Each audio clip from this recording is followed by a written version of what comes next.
Monday, the 4th of December, 3054, 3055, and 3056 daily episode. So, ngayong Lunes, no, pinapaalala ko sa lahat-lahat, bukas ang huling Martes ng first Tuesday ng taon. So, sa gustong magpa-ritual, magpa-cleansing, etc., etc., gawin nyo na. First card, community. And the second card, regeneration. And the third card, perseverance. So, parang ang bibigat nga yata ngayon ng Lunes na Lunes, pero yung demands ni universe sa daily episode is mabigat. Okay? Kasi ito yung pinakamahirap at hindi nagagawa ng tao, no? Sa kabila, no, ng malakas na drive para maghanap buhay, taas ng goals natin para abutin yung mga pangarap natin, gumaan ang buhay natin, di ba? Kahit ang daming problema sa paligid, lahat ginagawa na natin. And alam natin yan sa bawat isa, di ba? Ito yung punto siguro sa buhay na kapag ikay isang magulang, parang ayaw mo nang matulog. Kung kaya mong pagsabayin yung pag-aalaga o pagsusubaybay sa mga anak mo hanggang sa lumaki sila, isabay mo doon sa pang-araw-araw na hanap buhay mo, siguro ginawa mo na, no? Pero balikan ko lang ang puntong ito. Kaya siguro nagkaroon ng ama't ina ang isang pamilya or ang bawat pamilya dahil obligasyon posible ng ama na tumayong haligi ng tahanan at siya yung maging magandang ehemplo sa buong pamilya. And then yung ina naman usually sinasabi ilaw ng tahanan, which is this is the person or this is the persona na dapat sana maging patas sa lahat-lahat, turuan at i-guide yung mga anak tungo sa kabutihan. Pero hindi kasi lahat ng anak nagkaroon ng ina. Hindi rin lahat ng anak nagkaroon ng ama. So nakadepende pa rin yun. And then aside from that, sinasabi dito regeneration. Dito tayo mag-i-in touch. Kasi kapag lumaki ka sa isang broken family, hindi ibig sabihin na yung susunod na henerasyon is broken family din. Kasi halimbawa, no, single parent yung magulang mo. Tapos hinubog ka sa mabuting asal. Tinuruan kang magkaroon ng takot sa Diyos, respeto sa kapwa, maging mapagkumbaba sa lahat ng bagay, at magtira ng respeto sa sarili at sa ibang tao. Or sabihin na natin, pagmamahal at kasi yung emotional side depende sa magulang kung paano niya i-transmit sa anak niya yung mga bagay-bagay na hindi niya dinanas or naranasan sa magulang niya. Kasi maraming mga anak na galing sa broken family that they are a successful mother and they are a successful father. No? Nagawa nilang maging mabuting magulang sa anak nila kahit hindi nila naranasan sa sarili nila kung paano mahalin ng isang ina or paano mahalin ng isang ama. Though na may portion na kulang, no? Something that is missing sa buhay mo habang tumatanda ikaw.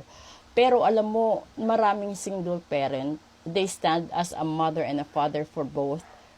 Kaya nila, na-manage nila na magpalaki ng mga anak na titulado, successful, at mga respetado. Yun. Dahil dito sa huli, this is the perseverance card. No? Ang dami kong kilala na ganito na daig pa ng single parent magpalaki ang isang buo at totoong pamilya. Kasi siya, she acts or he acts like both mom and dad. Tapos, di ba, yung pinakamaganda kasi, wag mong i-brainwash ang mga anak mo. Kung galing ka sa isang pamilya na buo, and then naghiwalay magulang mo, or naghiwalay kayo ng asawa mo, wag mong i-brainwash yung anak na kaya tayo iniwan dahil ipinagpalit tayo sa ibang babae or sa ibang lalaki, ganon. Wag mong i-push or wag mong ano sa bata yung galit na nararamdaman mo personally doon sa asawa mo. Kasi yung mga bata walang kasalanan and they don't know what really happened. Kasi wala May mga bata na minsan nabuo dahil sa aksidente, nabuo dahil sa kalasingan, nabuo dahil sa disgrasya. So, pag sinabi mo kaya sa anak mo, ay nabuo ka lang dahil sa nalasing ako, no? At nadisgrasya ako ng barkada ko, kakilala ko. Sa tingin mo tatanggapin ng anak mo yon? Di ba hindi? So, kung nandun ka sa puntong ganon, huwag mong turuan na magtanim ng galit ang anak sa magulang.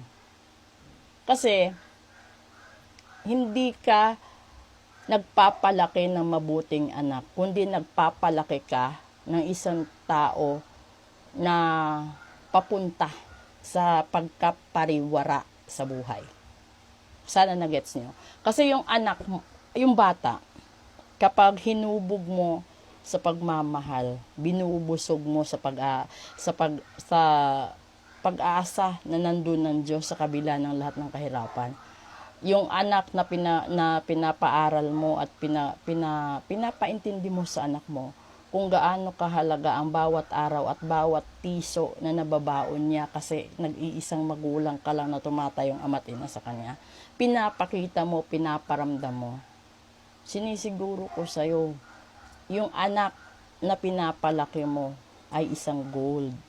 Pero kung yung anak na lagi mo na lang tinuturuan ng kasamaan or pinapaniwala mo ng mga kasinungalingan at isang anak na tinuturuan mong magtanim ng galit sa magulang niya, para kang nagpapalaki ng ng dragon o para kang nagpapalaki ng demonyo. Ganun. Kasi lalaki siya sa galit, hindi siya lalaki sa pagmamahal, hindi siya lalaki sa kasi dapat sana kung ano man yung problema niyo mag-asawa, magka-live-in or magka-girlfriend, ay wag niyo na ikwento sa anak niyo, 'di ba? Sabihin niyo sa anak niyo na ganito kasi ang nangyari kaya kami nagkahiwalay ng papa mo or mama mo. May mga ganun. Kasi kailangan mo din panatilihin yung respeto ng mga anak doon sa asawa mo kahit magkahiwalay kayo. Ganun yun. Kasi kapag yan nagawa mo, kahit hindi kayo magkasama ng mama or papa niya, yung bata magiging malaki o lalaki sa success at pagmamahal. Lalaki siya na natural. Wala siyang sama ng loob, wala siyang tanim na galit sa puso't isipan niya, di ba? So magaan ang buhay niya kasi ang pangit ng taong may bit-bit na kinikimkim na galit sa puso. So sana nakarelate kayo ngayon sa daily episode natin na tanggalin niyo yung galit sa puso niyo, no? Matuto din kayong magpatawad and then go on, move on, persevere. Kasi lahat-lahat naman tayo may kanya-kanyang regalo galing kay universe. Kailangan lang natin ng konting pasensya kasi minsan kapag umakyat tayo sa mataas na mga problema, minsan hindi ganun kapatag yung napupuntahan natin. Minsan napupunta tayo sa bangin, mabato, mabuhangin, no? May mga ganun. So, sundin nyo lang yung pacing ni universe. Huwag kayong paurong. Okay? Yung susunod nito is the special episode. And maraming salamat po.